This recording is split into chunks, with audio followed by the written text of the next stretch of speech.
Le monde est gouverné par de tout autres personnages que ne l'imagine ceux dont l'œil ne plonge pas dans la coulisse.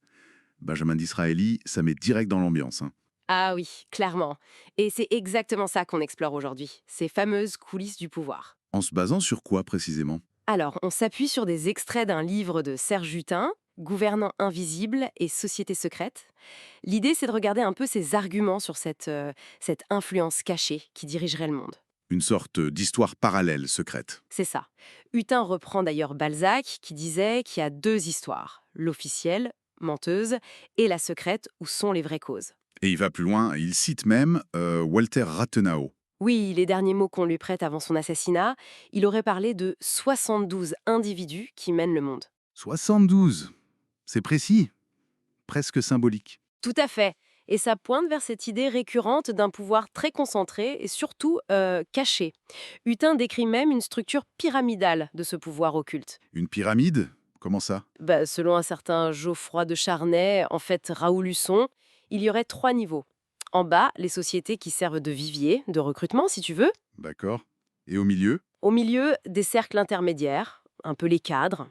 Et tout en haut, alors là, invisibles, les vrais patrons, quoi. Les dirigeants réels. Et Hutin donne des noms, des exemples? Il suggère que des figures comme Gurdjieff ou même Aleister Crowley auraient pu potentiellement atteindre ces sommets. C'est assez spéculatif, bien sûr. Forcément. Mais il essaye de relier ça à des événements concrets? Oui, il prend l'exemple de la Révolution française. Pour lui, ce n'était pas juste un soulèvement populaire spontané. Ah bon? Il y aurait eu une préparation? C'est ce qu'il suggère. Une préparation méthodique, peut-être orchestrée par des groupes comme les Illuminés de Bavière, menés par Weishaupt. Et il mentionne aussi Cagliostro. Oui, une anecdote assez incroyable. Cagliostro qui aurait prêté serment devant un coffre noir contenant un manuscrit des grands maîtres templiers, Un serment pour quoi faire? pour jurer vengeance contre les Bourbons et renverser les despotes. L'idée centrale, c'est vraiment celle d'une planification occulte. Fascinant. Et il aborde aussi un sujet très sensible, les protocoles des sages de Sion. Oui, un document extrêmement controversé. Hutin le présente, d'après ses sources, comme un texte décrivant des méthodes pour dominer le monde. Quelle méthode? Le contrôle par la violence, la terreur, la création de misère via des crises économiques assez sombres. Et sur l'origine du texte, protocole. Il rapporte que ça pourrait être la transcription de discussions secrètes, peut-être mises en circulation par Ratchkovski, le chef de l'Okhrana, la police secrète du Tsar. Mais Hutin précise quelque chose d'important, non? Oui, il insiste sur le fait que le texte, tel qu'il l'analyse, décrit un plan de domination, sans l'attribuer spécifiquement et uniquement à une conspiration juive, même si l'histoire du document est liée à l'antisémitisme. Il se concentre sur le contenu comme plan potentiel de gouvernants invisibles, quels qu'ils soient. D'accord, c'est une nuance importante dans son approche. Et il va jusqu'au nazisme aussi, hein. Oui, il explore les liens possibles entre le régime nazi et des sociétés secrètes, comme le fameux groupe Thulé. Et le swastika? Il s'arrête sur le symbole, oui. Le swastika inversé, utilisé par les nazis, aurait été, selon lui, choisi délibérément pour symboliser des forces involutives. Involutif, c'est-à-dire? Disons des forces de régression, de chaos, à l'opposé d'une évolution spirituelle. Il mentionne aussi l'influence de gens comme Karl Haushofer ou même Tribich Lincoln. Au-delà des groupes et des idéologies, il parle aussi des méthodes utilisées. Manipulation, contrôle de l'info. Exactement. Il évoque des coups d'État qui seraient préparés en secret. Il va même jusqu'à présenter l'assassinat de Kennedy comme une opération orchestrée de ce type. Carrément. Et aussi la suppression d'infos gênantes. Il cite l'exemple d'un livre, Zero, de Robert Payne, dont l'auteur serait mort bizarrement et le stock retiré de la vente.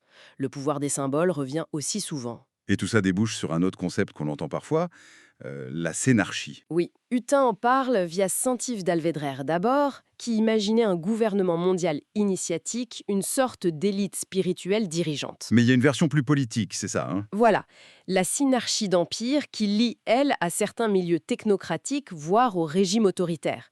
Il mentionne le pacte synarchique, un document qui aurait circulé sous Vichy, prônant une sorte de révolution par le haut, dirigée par des élites techniques. Donc, si on résume ce que nous disent ces extraits de Hutin, la question c'est, est-ce que l'histoire est juste une suite d'événements un peu chaotiques, ou est-ce qu'il y a un fil conducteur caché, un plan? C'est exactement la question que posent ces textes. Une trame invisible derrière le désordre apparent. Et pour finir, il y a une dernière idée, un peu plus métaphysique. Oui, pour ouvrir la réflexion, Hutin évoque René Guénon et son concept de contre-initiation. La contre-initiation, qu'est-ce que c'est?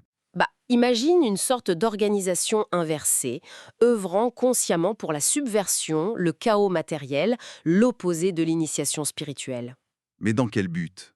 Justement, le paradoxe, selon cette vision, c'est que même ce travail de sape, ce chaos, pourrait faire partie d'un plan cosmique plus large, une sorte de phase nécessaire avant la fin d'un cycle. Un peu comme dans certaines traditions où on dit que la tête et la queue du serpent doivent se rejoindre pour marquer la fin des temps. C'est une image qui va dans ce sens, oui. L'idée que même le désordre le plus total pourrait avoir un sens caché, une fonction dans le grand schéma des choses. Ça laisse songeur. L'idée qu'il y ait une signification derrière tout ce tumulte moderne. De quoi réfléchir, c'est sûr.